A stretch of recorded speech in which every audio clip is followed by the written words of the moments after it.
9. Illicit underground villages. In 2021, South African police announced the discovery of 20 dead suspected illegal miners. The bodies were found near an abandoned gold mine shaft outside Johannesburg. According to authorities, they were severely burned and were wrapped in white plastic bags. Their cause of death wasn't immediately known. A law enforcement spokesperson said that the people were most likely illegal miners, commonly known as zama-zamas, which means try your luck in the Zulu language. The South African Human Rights Commission says that at any given time, there are thousands of zama-zamas working in the country, and that most of them are found in and around Johannesburg. These networks are typically run by organized crime syndicates. Illegal mining is unregulated and therefore extremely dangerous. Those who get involved in this black market industry are under the constant risk of dying or being permanently injured from explosives, toxic fume inhalation, collapsing mine shafts, and gang violence.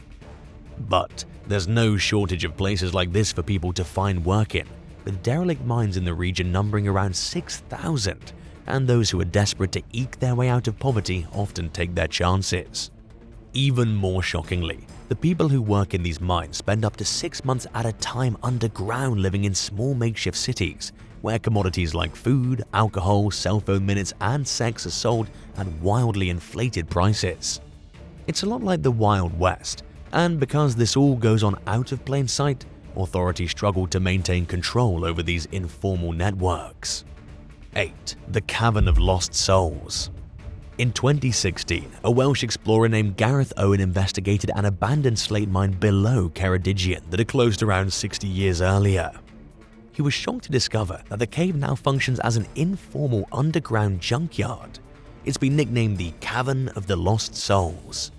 It's filled with dozens of vintage cars piled on top of one another, cascading into a pool of blue water. During his time in the strange cave, Owen captured eerie images of vehicles that are mostly unrecognizable. One car, a distinct blue Ford Cortina, sits atop the pile and stands out over the rest of the vehicles.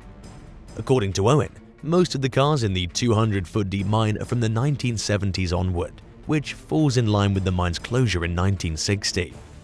He pointed out that however fascinating the site may be, it's a reminder of a time when people were a lot less worried about pollution than they are now. He cited the junk pile as a reminder of how far the UK has come in recent years in its mission to become more environmentally conscious. Since Owen discovered the cave, other curious explorers have gone to see it for themselves. Unfortunately, some of the less respectful visitors have left the cavern covered in graffiti, making it far less appealing than it was even just a handful of years ago, and running contrary to Owen's message about making the Earth a cleaner place.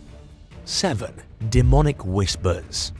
While exploring the tunnels of a site called Waldeck Mine in 2016, a YouTuber going by the name of Frank recorded a series of disturbing overlapping whispers that he initially thought were birds or a snake. The curious adventurer, who runs a channel called Exploring Abandoned Mines and Unusual Places, soon realized that the sound didn't seem to be of this world at all. It scared him enough to cause him to turn around and run back towards the mine entrance. Footage containing samples of these spooky sounds has garnered over 6.5 million views. While many were shocked by what they heard when they watched the footage, CNET pointed out that the channel's profile page included a disclaimer stating everything you see, hear, and read in all my videos is for entertainment purposes only, and should not be relied upon or construed as factual, correct, or remotely accurate. To make matters even more puzzling, news reports contain conflicting locations for the 150-year-old Waldeck mine, with some articles claiming that it's in Australia while others say that it's in Arizona. Even more strangely, a Google search for the Waldeck mine turns up results for a location in Nevada County, California. Whether the video is real or not, and regardless of where it was filmed, it's certainly enough to make anyone think twice about venturing into a dark abandoned mine. 6. The Salt Men of Iran. Around 300 AD, more than 1,700 years ago, a group of men were fatally crushed when the roof of a salt mine they were working in collapsed. Their remains were discovered in modern-day Iran in 1993, when a mine worker found the body of a man with long, flowing white hair and a gold earring. his remains didn't look nearly as old as radiocarbon dating proved them to be. This led experts to conclude that the dryness of the environment preserved his body, while the surrounding salt sucked in all the moisture from his flesh, having a naturally mummified effect.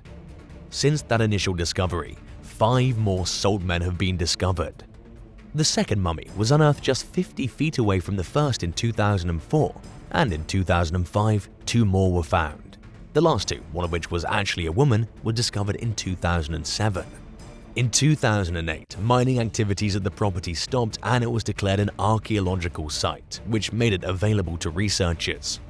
Some of the mummies that were found there were so well preserved that their internal organs remained intact.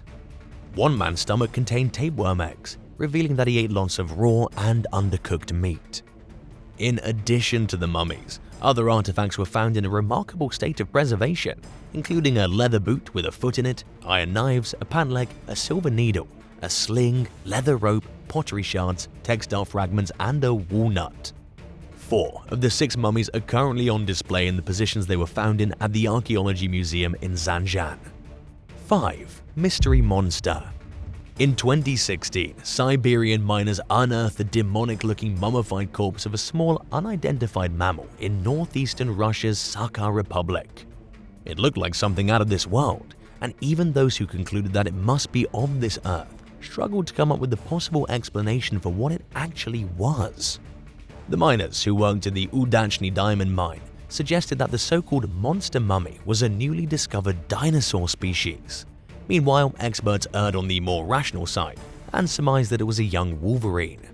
They drew this conclusion based on its strong jaws and large canine teeth, which are characteristic of the species, but pointed out that the creature could also be a sable or a ferret-like animal called a pine marten.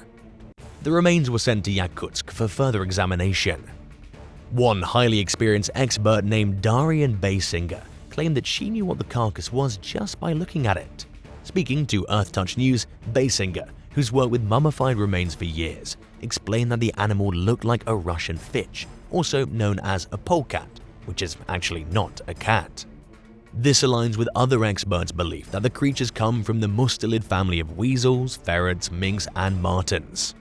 Basinger further explained that the corpse dried out instead of liquefying because of the region's freezing climate, and that the carcass was probably relatively new, since the mine has been open for decades, yet it was only found relatively recently. But she also admitted that without properly analyzing the animal, she could be wrong about its identity and age.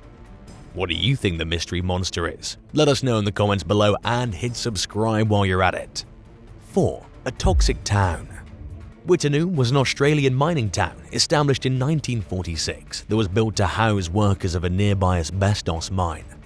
The dangers of asbestos weren't widely known at the time, and it was a popular building material, so people didn't think twice about going near it without taking any safety precautions. Wittenoom's population grew rapidly, and by the 1950s it had around 900 residents and was the largest town in northwestern Australia's Pilbara region. As people caught on to the hazards of asbestos, they stopped using it. Consequently, the demand for the raw material fell, and in 1966, the mine near Wittenoom closed. Since then, more than 2,000 cancer-related deaths have been traced to the site. The Australian government began to phase down Wittenoom's population starting in 1978, but some people were extremely reluctant to leave, despite the well-known dangers associated with the area. These last holdouts rejected the state's offer to buy their properties, even as authorities began bulldozing houses the people had moved out of and closed down the town's motel, pub, gas station, police station, and airport. The electricity was cut in 2006, and in 2007, mail stopped being delivered there. Wittenoom was condemned in 2008. Still, a handful of residents refused to leave. Several of the town's buildings still stand, and there are officially 2 remaining residents today who continue to defy the government's efforts to clear the town completely and decontaminate the area. Lawmakers have proposed legislation in hopes of forcefully seizing the remaining residents' properties, and it seems as though Wittenoom's days may finally be numbered. 3. Klerksdorps fears. The Klerksdorps spheres were first found in pyrophyllite mines near Ottosdal, South Africa. Ranging in diameter from 0.2 to almost 4 inches, these spherical and disc-shaped objects seem too perfectly round to not be man-made. Since they were first discovered, their origins have been hotly debated by experts and laypersons alike. The spheres are made from either hematite or wollastonite mixed with small amounts of hematite and goethite, and in some cases pyrite. Geologists have concluded that they're around 2.8 billion years old, which mean they were formed long before humans existed. According to the experts, the Klerksdorps spheres were formed naturally by minerals occupying the space between sediments. Similar to how crystals are formed, their round shape and evenly spaced lines were caused by weathering. Conspiracy theorists, on the other hand, opt for a much more controversial theory, that these spheres were created by an ancient alien who visited the Earth. Another strange story tells of how a man brought some of the spheres to NASA scientists, who told him that the balls were formed in a zero-gravity environment. Of course, there's no reliable evidence to suggest that this might be anything other than a tall tale, and researchers who have examined the spheres ruled out claims that they have perfect balance and are harder than steel. 2. Norway's abandoned coal mines. Norway's coal mining industry took off in the 19th and 20th centuries. During that time, numerous settlements were established high above the Arctic Circle throughout the Svalbard archipelago. But these glory days were short-lived for many companies. For one, it was difficult and barely profitable to mine coal in the first place. This was done via a series of aerial tramways, which were costly and labor-intensive to build and maintain. So, when global coal prices dropped, it was hardly worth it to keep most of these operations running. Still, more coal mining operations came and went over the years, and some remain in business today. Those that were abandoned along the way still litter the landscape with deserted industrial buildings, waste piles, and transport infrastructures. There are also former mining settlements. One of the more famous among them is Hjortham, which operated from 1917 to 1921. The future of Svalbard's handful of coal mining sites remains uncertain.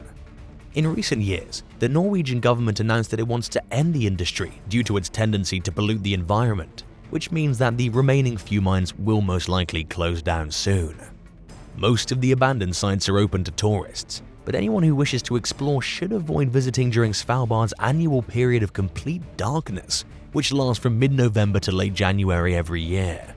There's also limited daylight right before and right after this period, but the best time to visit is between March and September. 1. Pristine Centurys old mine. During the fall of 2021, cave workers discovered an old cobalt mine in the English village of Alderley Edge that had sat untouched for over 200 years.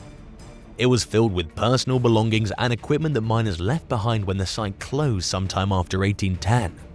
The trove of objects includes leather shoes, clay pipes, a jacket button, machinery, and a clay bowl that the miners superstitiously buried in the wall as a sign of gratitude for the high-quality material they were extracting at the time. There were also inscriptions etched into candle soot, fingerprints, and an indentation in the wall from a worker's corduroy uniform.